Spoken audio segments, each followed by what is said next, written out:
నేను జిఆర్ మహర్షి. మనకు తెలుగుదేశం జనసేన అలయన్స్లో ఇంకా ఏమీ లిస్టు ప్రకటించలేదు, కానీ అక్కడ కూడా లుకలుకలు బయలుదేరినాయి. దానికి ఉదాహరణ రాజమండ్రి రూరల్ సీట్.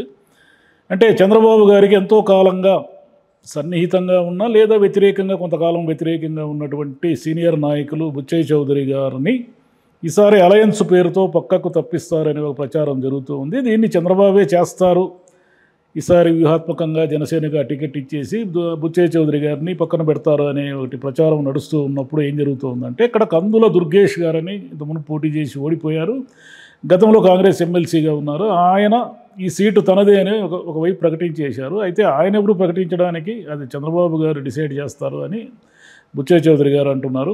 ఇదంతా మనం ఒకసారి పరిశీలిస్తే ఏంటంటే, బుచ్చయ్య చౌదరి గారు ముందు నుంచి ఎన్టీఆర్ మనిషిగా ఉన్నారు. ఆయన ఈ చంద్రబాబు గారు ఎన్టీఆర్ మీద తిరుగుబాటు చేసినప్పుడు కూడా ఎన్టీఆర్ వర్గంలోనే ఉన్నారు. ఇంకా గత్యంతరం లేని పరిస్థితుల్లో ఎన్టీఆర్ పార్టీ ఆయన చనిపోయిన తర్వాత ఎందుకు పనికిరాకుండా పోవడము, నామమాత్రం అయిపోవడంతో గత్యంతరం లేకుండా ఈయన తెలుగుదేశంలోకి వచ్చారు. తెలుగుదేశంలోకి వచ్చిన తర్వాత కూడా గట్టిగా గెలిచే సీట్లలో ఆయనదొకటి. పోయినసారి గెలిచినప్పటికీ 2014లో బుచ్చయ్య చౌదరి గారికి మంత్రి పదవి ఇస్తారని అందరూ అనుకున్నారు, కానీ ఈయన వైసీపీ నుంచి వచ్చిన వాళ్ళకి మంత్రి పదవులు ఇచ్చారే తప్ప బుచ్చయ్య చౌదరికి మాత్రం ఇవ్వలేదు. ఓడిపోయిన అంటే 19లో ఓడిపోయిన తర్వాత కూడా చంద్రబాబు నాయుడు చేస్తున్న తప్పుల వల్లే పార్టీ దెబ్బతింటుందని బుచ్చయ్య చౌదరి గారు అన్నారు. ఇవన్నీ కోపాలు మనసులో పెట్టుకుని చంద్రబాబు గారు ఇప్పుడు ఏమైనా అలయన్స్ పేరుతో ఆయన సీటు తప్పించి కందుల దుర్గేష్ గారికి ఇచ్చే అవకాశాలు ఎక్కువగా కనిపిస్తున్నాయి. అయితే ఓడిపోయిన అభ్యర్థికి టికెట్ ఇవ్వడం ఏంటి, ఖచ్చితంగా గెలుస్తున్న అభ్యర్థికి టికెట్ లేకుండా చేయడం ఏంటి అనేది సహజంగానే ఒక ప్రశ్న వస్తుంది. కాకపోతే ఇంకా ముందు ముందు ఈ అలయన్సులు, ఈ పొత్తులు, గోలలు ఇవన్నీ వచ్చినప్పుడు చాలా విషయాలు, చాలా లుకలుకలు ఇవన్నీ కూడా బయలుదేరేదానికి ఛాన్సెస్ ఎక్కువ ఉన్నాయి. మనకు తెనాలి సీటు చూస్తూ ఉన్నాము. తెనాలిలో ఆలపాటి రాజా గారు ఆయన్ని పక్కకు తప్పించి నాదెండ్ల మనోహర్ గారు ఈసారి పోటీ చేసే అవకాశాలు ఎక్కువగా కనిపిస్తున్నాయి. అయితే మనోహర్ గారికి గతంలో వచ్చిన ఓట్లన్నీ, రాజా గారికి వచ్చిన ఓట్లన్నీ ఇవన్నీ తీసుకుంటే రాజా గారు పైచేయిలో ఉన్నప్పటికీ ఈ అలయన్స్లో తప్పనిసరిగా అంటే సీనియర్ గట్టి నాయకులు గెలుస్తారు అనే హోప్స్ ఉన్న నాయకులను కూడా చంద్రబాబు గారు పక్కన పెట్టి ఈ అలయన్స్తో తాను ఉన్న సీట్లు కోల్పోతారా, లేక ఈ వ్యూహం ఫలించి కొత్త వాళ్ళు గెలుస్తారా అనేది మనం చూడాల్సి ఉంటుంది. అలాగే చాలా సీట్లలో ఆయనకి చాలా సమస్యలు ఉన్నాయి. ధర్మవరంలో అక్కడ టీడీపీ క్యాండిడేట్ లేడు. అంత మునుపున్న సూర్యనారాయణ గారు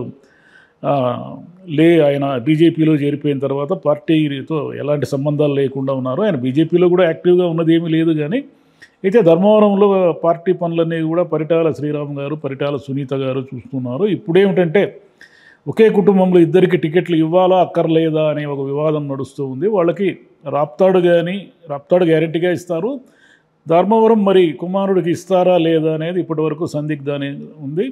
ఇలా చాలా సీట్లలో ఇంకా పోను ఇంకా లిస్టు రాలేదు కాబట్టి ఏదో అంతా గుంభనంగా ఉన్నట్టు కనిపిస్తూ ఉంది. కానీ ఇప్పుడు ఏదో వైసీపీ వాళ్ళు వరుసగా లిస్టు ప్రకటిస్తూ వస్తున్నారు కాబట్టి సహజంగానే లిస్టు చేసిన తర్వాత ఇటువైపు టికెట్లు రాని వాళ్ళు రకరకాలుగా గొడవలు ఉంటాయి. అయితే ఇప్పుడు మన రాజ్యసభ వాళ్ళు ప్రకటిస్తున్న అభ్యర్థులు ఇంకా ఖరారు కాలేదు, కానీ ఆల్మోస్ట్ ఆ పేర్లే ఖరారు అయినట్టున్నాయి. దాంట్లో చూస్తేనేమో చిత్తూరు ఎమ్మెల్యేకి టికెట్ లేదన్నారు, కానీ శ్రీనివాసులు గారిని ఆయన రాజ్యసభకు పంపించే యోచనలో ఉన్నారు. ఒక రకంగా ప్రమోషన్ అది, ఎందుకంటే ఎమ్మెల్యే నిలబడి గెలిచి ఓటమి వీటన్నిటికంటే కూడా రాజ్యసభలో హాయిగా సేఫ్గా ఉండొచ్చు. అదేవిధంగా పాయకరావుపేట ఎమ్మెల్యే బాబురావు గారిని కూడా అటు పంపించేటట్లు ఉన్నారు. ఈ లెక్కను చూస్తే ఏదో ఒక అడ్జస్ట్మెంట్ అక్కడ నడుస్తూ ఉంది. వీళ్ళు చెప్పినట్టుగా లుకలుకలు ఇవన్నీ కాకుండా ఇక్కడ కేసినేని నాని గారు టీడీపీ నుంచి బయటకు వచ్చేసి వైసీపీలో చేరుతున్నారని వినిపిస్తూ ఉంది. నాని ప్లస్ ఆయన తమ్ముడు చిన్ని మధ్య ఈసారి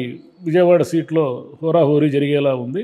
ఇవన్నీ చూస్తూ ఉంటే ముందు అంటే బుచ్చయ్య చౌదరి లాంటి సీనియర్ నాయకులను కూడా పక్కకు తప్పించాలని చంద్రబాబు గారు అనుకుంటూ ఉంటే ఇంకా చాలామంది నాయకులకు కూడా ఎసరు వచ్చే అవకాశం ఉంది. ఎందుకంటే అలయన్స్ పేరుతో తనకు నచ్చని వాళ్ళు, తన పట్ల గతంలో విమర్శలు చేసిన వాళ్ళు, పెద్దగా వాళ్ళకి ప్రాముఖ్యత ఇవ్వకూడదు అని ఆయన అనుకున్న వాళ్ళు, వీళ్ళందరినీ అలయన్స్ పేరుతో ఒక్కొక్కరిని పక్కకు తోసేసి ఆ సీట్లు జనసేనకు కేటాయించేసి, అంటే ఏదో ఒక వివాదం ఉన్న సీట్లను తీసుకుపోయి జనసేన కేటాయించడం వల్ల జనసేన గెలుస్తుందో లేదనే సంగతి పక్కన పెడితే అది టీడీపీకే జరిగే నష్టంగా మనకు కనిపిస్తూ ఉంది. Thank you.